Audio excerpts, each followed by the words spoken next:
ہم جب جاتے ہیں سوشل میڈیا پہ تو جب وی لاگ کرتے ہیں تو ہمیں وہ سب خیال کرتے ہیں، سب سے پہلے ہمیں پاکستان کا خیال کرنا چاہیے کہ اس سے کیا ملک کو کوئی نقصان تو نہیں ہوگا. ہمیں اپنے اداروں کو دیکھنا چاہیے، کیا ادارے تو ڈی اسٹیبل نہیں ہوں گے. لیکن ہمارے منہ میں جو آتا ہے ہم کہہ دیتے ہیں. یہ کس نے مطلب ایک صحافت کی بھی حدیں ہیں، تو ہم تو وہ حدیں بھی پار کر لیتے ہیں. سب سے پہلی بات تو یہ ہے کہ ہمیں ٹریننگ کی ضرورت ہے، اور ٹرین کرنا بھی چاہیے. سیمینار ہونے چاہیے. بڑے سینئر جرنلسٹ جو ٹی وی کے ساتھ وابستہ ہیں، جو اخبارات کے ساتھ وابستہ ہیں، وہ لیکچر دیں. ہمیں مائک تو پکڑنا نہیں آتا، ہمیں کچھ بولنا تو نہیں آتا، لیکن ہم اس حد پہ چلے جاتے ہیں جو ہمیں پتہ بھی نہیں ہوتی. اور یہ ایئر ہے، آپ نے منہ سے بات کرنی ہے، نکل جانی ہے، لائیو چیزیں ہیں، تو ہم وہ لکھ دیتے ہیں جو ہمیں پتہ نہیں ہوتا. تو میں سمجھتا ہوں کہ پہلے تو ٹریننگ کی بھی ضرورت ہے، ہمیں ٹھیک کرنا ہوگا. اور آج جب آپ نے یہ بات کی تو ہماری آج ہی سیکٹری انٹیریئر سے بڑی لمبی میٹنگ ہوئی سیکٹری انٹیریئر سے، اور انہوں نے یہ کہا، ہم نے ان سے بات کی ہے کہ دیکھیں جی، ایک ٹویٹ کرنا، فریڈم آف سپیچ، اس پہ کوئی قدغن نہیں ہونا چاہیے. لیکن اگر ہم جرم کرتے ہیں، چوری کرتے ہیں، ڈاکہ مارتے ہیں، قتل کرتے ہیں، تو ایک قانون ہے. لیکن جب ہم زبان بندی آپ کریں گے، ایک ٹویٹ ہے، ایک سوشل میڈیا پہ وی لاگ ہے، ایک میں نے ٹی وی پہ بات کی ہے، لیکن ہمیں پہلے خیال کرنا چاہیے. اور اگر نہیں ہوا تو اس پہ آپ بغیر بتائے صحافیوں کو اٹھاتے ہیں، ان کا اغوا کرتے ہیں، گن پوائنٹ پہ پولیس انہیں اٹھاتی ہے. انہیں یہ نہیں پتہ کہ یہ سائبر کرائم کا معاملہ ہے، یہ پولیس کا معاملہ ہے. اب جس طرح اب اس کو کراچی سے، وہ جو ہمارا اینکر تھا، اس کو کراچی سے لے کے گیا اسلام آباد پولیس رمنا پولیس اسٹیشن میں 4 دن سے غیر قانونی طور پر رکھا گیا، اور اس کے بعد کہا گیا کہ نہیں یہ تو ہمارا کیس ہی نہیں بنتا، یہ تو بنتا ہے. دیکھیے یہ کیا، یہ گنڈا گردی ہے، بدماشی ہے. ہم نے انہیں کہا کہ عدالت نے بھی، چیف جسٹس اسلام آباد ہائی کورٹ نے بھی یہ حکم دیا ہے، اس کورٹ نے حکم دیا ہے کہ آپ پی ایف جی کے ساتھ مل کے بیٹھ کے ایک ایسا قانون بنا لیں کہ آپس میں یہ کنٹرڈکشن نہ ہو، اور آپ پوری صوبائی حکومتوں کو بھی لوپ میں لیں. یہ سی جے کا فیصلہ ہے، ان کا حکم ہے اسلام آباد ہائی کورٹ کا. تو ہم نے انہیں یہ بات کی، اور سیکرٹری انٹیریئر سب مان گئے. انہوں نے کہا بالکل یہ باتیں ہمیں پتہ ہی نہیں تھی جو آپ نے بتائی ہیں، ساری انہوں نے نوٹ ڈاؤن کی ہے، آج ہی کی ہے. تو اس پہ انشاءاللہ تعالی ایک قانون ایسا بن جائے گا کہ کسی صحافی کو ہراساں بھی نہیں کیا جائے گا، گرفتار کرنے سے پہلے پوچھا جائے گا. ایک کمیٹی بن جائے گی، ان کے فوکل پرسن بھی آ جائیں گے، ایف آئی اے سے بھی آ جائیں گے، انٹیریئر سے بھی آ جائیں گے، صوبائی حکومتیں بھی آئیں گی، اور پی ایف جی اچھا، بھی. یہ قانون بنتے تو صحافیوں کی فلاح کے لیے ہیں، لیکن بعد میں بسا اوقات دیکھا جاتا ہے کہ انہی میں ایسی ترامیم کر کے وہ صحافیوں کے لیے ہی الٹا مسائل کا شکار بنا دیے جاتے ہیں. تو کیا اس کے اوپر بھی آپ لوگ کوئی نظر رکھے ہوئے ہیں؟ نہیں بالکل، یہ صحافیوں کے لیے اس پہ دیکھیں، یہ جو بنے گا نا، تو اس پہ کوئی بھی گورنمنٹ آ جائے، کوئی بھی یونین آ جائے، تو یہ جو ایک مضبوط قانون ہوگا. اور یہ دیکھیں، یہ قانون جو اب جو بننے جا رہا ہے، یہ ہائی کورٹ اسلام آباد کا فیصلہ ہے، یہ چیف جسٹس ہائی کورٹ اسلام آباد کا فیصلہ ہے.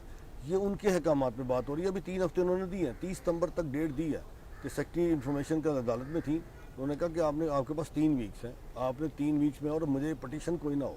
اور انہوں نے کہا کہ دیکھیں، انہوں نے کہا کہ آئین کے آرٹیکل 19 اور 19A اس کی خلاف ورزی برداشت نہیں ہوگی. اور 19A کیا ہے؟ Freedom of speech. آپ کسی کی زبان بندی نہیں کر سکتے. دنیا میں آزادی ہے نا، تو پھر یہ بات وہ کرتے ہیں کہ وہ زبان سے جو مرضی آپ کہہ رہے ہیں، لکھ رہے ہیں، اور آپ منہ پہ بھی کہہ رہے ہیں. آپ پہ کوئی پرچہ نہیں دے گا، آپ کو ایف آئی اے نہیں اٹھائے گی، آپ کے منہ پہ کالی پٹی نہیں باندھی جائے گی، آپ ہراساں نہیں کر سکتے. لیکن یہاں پہ دیکھیں نا، آپ قانون ہے. آپ کی بات بالکل درست ہے. کہ کیا یہ رہ جائے گا؟ انشاءاللہ تعالی یہ قانون بھی رہے گا. اور یہ اب یہ اس لیے بھی رہے گا کہ یہ ہائی کورٹ کا ڈیسیژن ہے.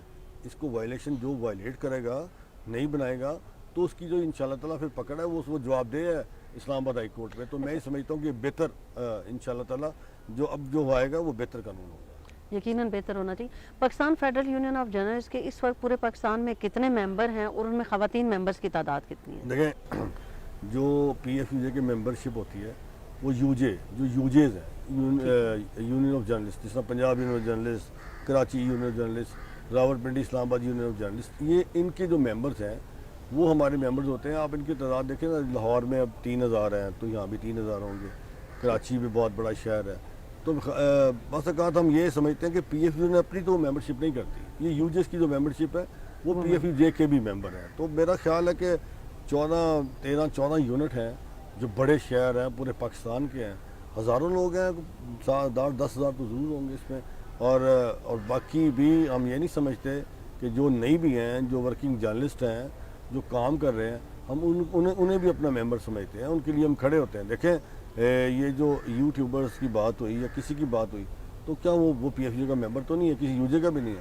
ہم نے اس پہ سٹانس لیا, ایک صحافی تو ہے, کام تو کرتا تھا, تو جو ہمارے ممبر ہیں وہ تو ہماری ذمہ داری ہے, اور جو نہیں بھی ہیں ہم ان کو بھی لک آفٹر کرتے ہیں, کیونکہ وہ ایک صحافی ہماری ہی ایک اس میں کام کرتے ہیں, اس لیے ہم ان کے ساتھ بالکل بات چاہتے ہیں. اچھا, میرا آپ سے آخری سوال ہے کہ اس سارے جو آج کا جو مسائل چل رہے ہیں اور ڈاؤن سائزنگ ہو رہی ہے, اس کا سب سے زیادہ ایفیکٹ جو ہے نا وہ خواتین جرنلسٹ ہوئی ہیں. اور ہم نے دیکھا کہ پچھلے اس 3-4 سال کے عرصے میں پرنٹ میڈیا سے خواتین جرنلسٹ بہت زیادہ جو ہے وہ جاب سے فائر ہوئیں. تقریباً ہم کہہ سکتے ہیں کہ 80% سے زیادہ ہماری خواتین جرنلسٹ جو ہے نا وہ بے روزگار ہیں. تو اس حوالے سے بھی Pakistan federal union of journalist کی کوئی حکمت عملی ہے تو وہ پلیز بتائیے. جی بالکل, آپ نے بڑی سی بات کی. تو اس ملک میں جو پاپولیشن ہے وہ تو دیکھیں نا 49% خواتین ہے, 51 مرد ہے. تو خواتین شانہ بشانہ ہے اور ایکول ہے, رائٹس بھی وہی ہیں. تو واقعی خواتین کچھ تو میں یہ کہوں گا کہ خواتین کے معاملات ایسے ہوتے ہیں کہ کوئی بیچاری کام کر رہی ہے, شادی ہو گئی ہے, اس کے بعد وہ نہیں آ رہی ہے, وہ خود ہی.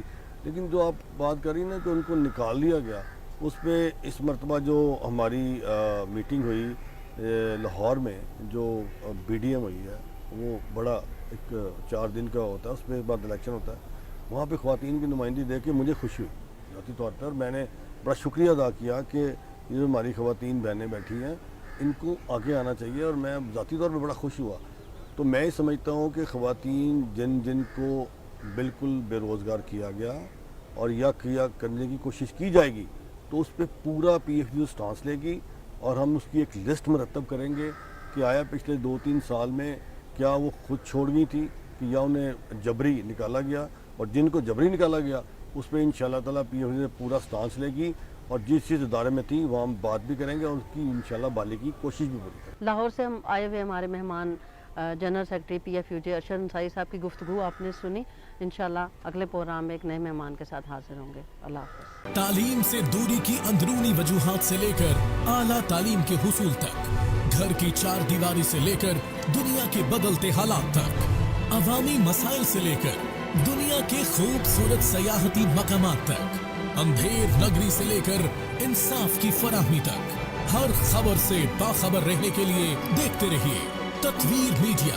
ہم بنیں گے آپ کی آواز.